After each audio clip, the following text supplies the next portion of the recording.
Здравейте! В това видео ще ви покажа как се работи с точка номер 5 линейни детайли.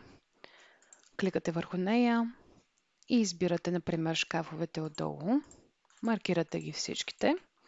И в дясно ще ви се появи меню с различните типове линейни детайли.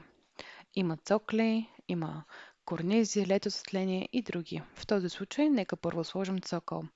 Кликаме върху папката, отварят се различни типове цокли. Има и герунг цокли, има и обикновени. Избираме този от край до край. Натискаме ключето. Отваряне се меню, в което да изберем височината на самия цокъл.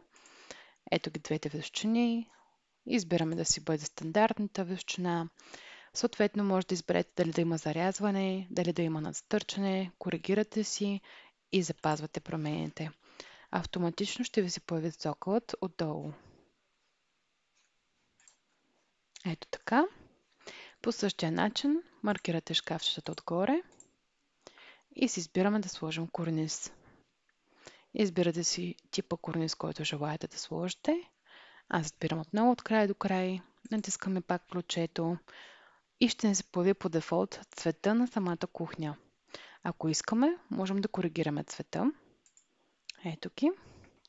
Можем да коригираме цвета и, например, да сложим черен корниз. Маркираме цвета и запазваме промените. Автоматично корниза ще се появи отгоре. Ето го. По същия начин маркираме отново шкафчето отгоре и можем да сложим LED осветление. За целта отново кликаме върху ключето, избираме си какъв да бъде самия профил, алуминиев, черен или бял. Избираме да бъде алуминиев.